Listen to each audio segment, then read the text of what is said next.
Bonsoir les amis, le Paris Saint-Germain est en pleine ébullition en coulisses.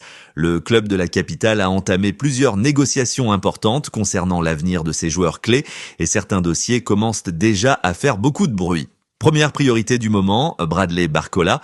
Arrivé l'été dernier en provenance de Lyon, le jeune attaquant de 22 ans a rapidement convaincu les dirigeants par son explosivité et sa progression constante. Ses performances, notamment en Ligue des Champions, ont attiré l'attention de plusieurs cadors européens, dont Liverpool et Manchester City, prêts à sauter sur la moindre ouverture. Conscient de la situation, le PSG veut agir vite et sécuriser son joyau. Selon plusieurs sources proches du club, les discussions pour une prolongation de contrat ont déjà commencé.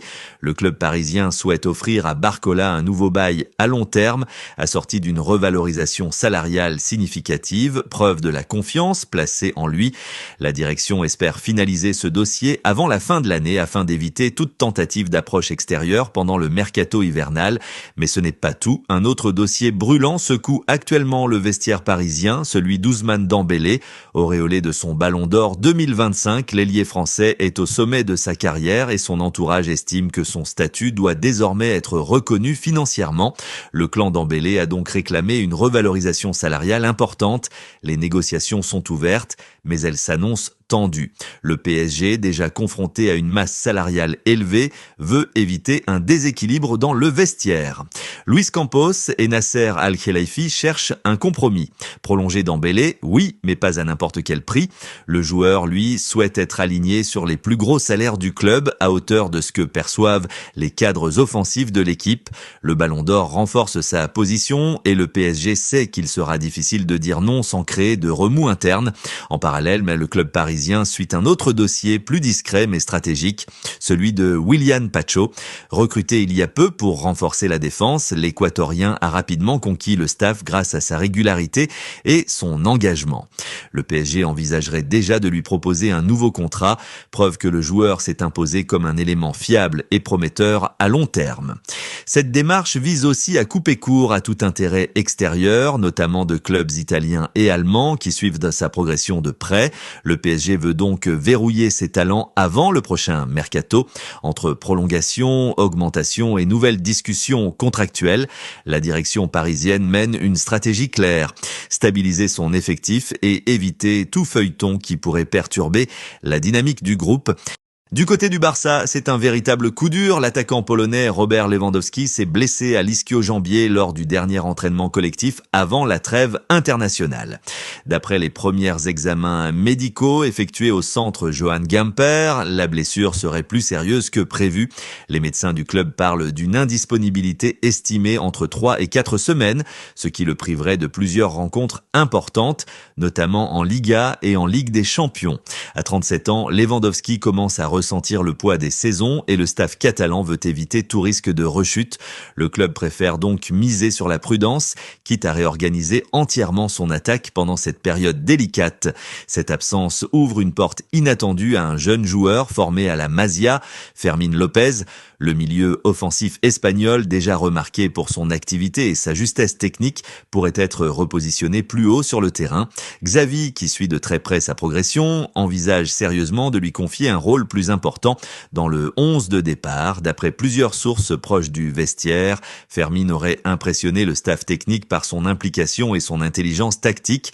Son profil plus mobile et créatif pourrait offrir au Barça une alternative différente, surtout dans un système où la vitesse et la capacité à casser les lignes deviennent cruciales. Certains observateurs au sein du club voient en lui un potentiel successeur à long terme pour combler le vide que laissera Lewandowski à la pointe de l'attaque.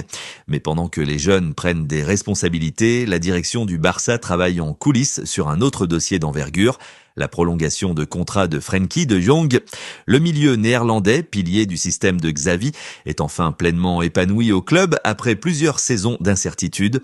Longtemps annoncé sur le départ vers Manchester United, de Jong a finalement choisi la stabilité et la fidélité au projet catalan.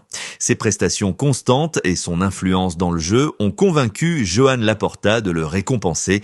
Le Barça souhaite lui offrir un nouveau contrat à long terme assorti d'une revalorisation salariale modérée mais sécurisée. L'objectif est clair, verrouiller le joueur avant qu'un grand club européen, notamment du côté de la Premier League, ne revienne à la charge.